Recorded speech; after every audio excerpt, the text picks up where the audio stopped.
Actually, Ajay Srivastava, the CEO of Dimensions Consulting, has also joined us on the phone line. Ajay, we reached out to you because the market appeared to open in the green and then suddenly lost ground. What is the sense you're getting? Are we headed for lower lows and therefore rallies should be used to sell out? Yeah, I think, Lata, thank you. Good morning. I think two things have happened in the last 10 days or so in what we have been seeing in the market. One is what is not being reported as the great HNI unwinding. By and large, what we understand is that, we know about it, that lots of HNIs are unwinding their position in the equity markets. And for a change, you might find surprise, moving a lot of funds to the real estate market. Oh. So that's the first sign of churn which is taking place. People are now fed up with equities and said, this is not going to give us return.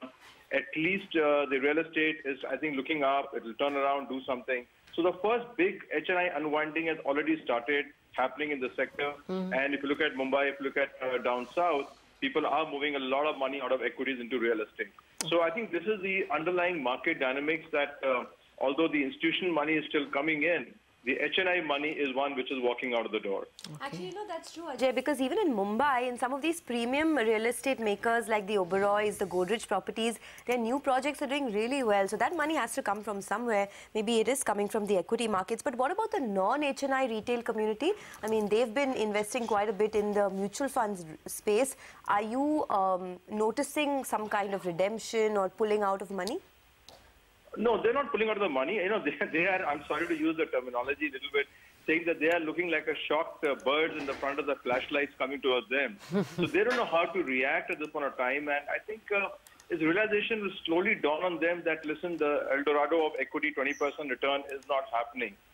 You know, what do you do? You know, Sonia, the problem is, what do you do? These people have invested money, are sitting on losses at the end of the day. So their only option is to ride it out. That's perhaps the only option. So they're not exiting it, but we're certainly seeing that the enthusiasm is waning. Money is still coming in trickles and so on, but enthusiasm is waning. But I guess they can't exit anymore because all of them are sitting on huge losses. So retail is moving one way. HNIs at least know how to cut positions or cut losses and move on to something better. The retail guy is stuck now for good or bad, whatever it is worth. And now you're saying the revival will happen maybe next year or 2017. So he's there for the long haul now. Ajay, actually, this past 12 months have been a standout year for mid-caps as an index and for some individual ones. I mean, look at something like Jubilant Life Sciences, Chennai Petro, Panyam Cement, Dishman. I mean, these have seen some huge gains. Do you think you will see a very rapid deflation over there? Well, it's already happened, Lata. If you look at the last 1 week or so, the prices have started to come off quite a bit on any of the stocks that you have named, and broadly speaking. And I think it'll go on. The process is going on today, and it's just beginning. You know, we are not seeing, I think the first quarter of next year we'll see the real big ones which come out, because if the results come out in the first quarter are still as bad or mediocre as they are supposed to be, or we expect them to be, then you'll see a much bigger exodus of money out of the system. That's one. Number two, as Sonia alluded to, when people see the best deals off the table in real estate, then the flock of the money starts to go there. The first money has moved to real estate. The big chunk will move behind this first smart money. So my guess is the first quarter will be very challenging for most of the stocks unless they can produce spectacular results or the government comes up with some more headline policy which changes the market dynamics altogether.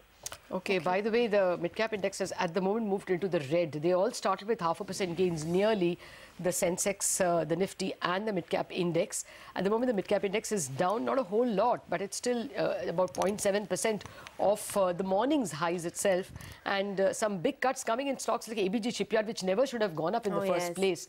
Beleaguered stocks, a suggestion by the government that it will give some 20% subsidy if you build new ships in an industry where people are not building new ships, where there is bankruptcy in the shipping industry globally, especially in our big neighbor China. 40% overcapacity reported in that industry. So, you know, all these kind of momentarily green stocks are seeing very rapid profit taking. You know, not just caps the now 0.25% in the red. Not just the momentarily green stocks, but what's also scary, Lata, is the fact that all the stocks which were great performers this year are also starting to come off quite a bit. Whether it's an Imami, whether it's an Ajanta Pharma, a GM Breweries, a PI Industries. All these stocks are down now, anywhere between 1 to about 3% on some of them as well. But Ajay, I just wanted, a slightly longer term question for someone who's looking at the bigger picture or is in it for the long haul. You're getting some of these stocks at really good levels. I mean, ICICI Bank at 260, 30% lower than the start of the year. SBI at 230, Tata Motors at sub 400. At what point do you go out and say, hey, this is a good time to buy, perhaps I should start nibbling in? See, on a technically speaking, you are saying the right thing that, listen, these are available at pretty attractive levels. But if you go individually, first of all, the macro policy. If you look at what RBI has done, in long term, there's such a damaging policy has been done in this country that you will never be able to have a vibrant PSU banking sector again for the next few years. When you don't report correctly, you don't act correctly. This RBI policies on NPA, we have discussed a number of parts. What does it do in the end?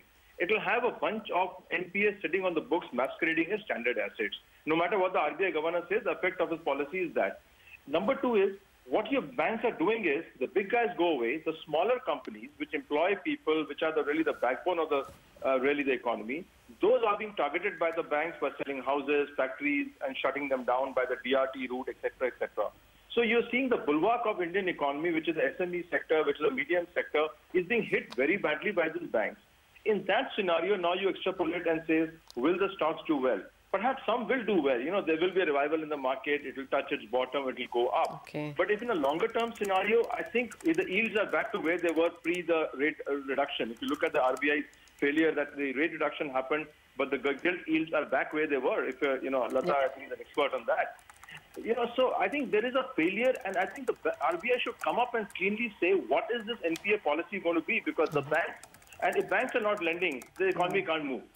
No, Ajay, the larger question is that what nuggets will you pick on the way down? Since you're speaking of some fairly debilitating falls in the first quarter of calendar 2016, where will you pick? Consumer stocks? No, see, consumer stocks are always welcome to pick because of the fact that they are more secure. And, because these people don't carry debt, there is no leverage on the balance sheet. So the ability to manage through an operating margin reduction is much better, quite obviously. But I keep saying to you, I think the theme is that let this whole carnage happen. I think the bigger value will come from the leverage stocks where the bank largest is there for the people. Okay. Because, on a normal basis, a company in a operating environment can earn, 18, 20%? What is appreciation? But you want to double your money, treble your money, you got to go somewhere seriously. Well, Ajay, that's a very dangerous game to play, but that's your advice. Okay, I just have one question. Ajay, before we wrap up, you were telling us that money is moving into real estate. So would you buy any of these real estate stocks, the good ones, the Oberoi Realties or, the Godrej Properties of the world? No. I think the real trick is to buy the real estate underlying product itself. See, the point is, Sonia, that the resale market is far more attractive than the primary market in the real estate in the sector today. So people are buying from the resellers in the market more than from the actual users. So I don't think real estate companies will gain so much, but real estate portfolios will gain a lot as they go down the path. All right, Ajay, thank you very much for joining us with that quick take on the markets. The mid-caps are trending even lower now, 0.25% lower at this point in time. Sudarshan, before we let you go, thank you very much.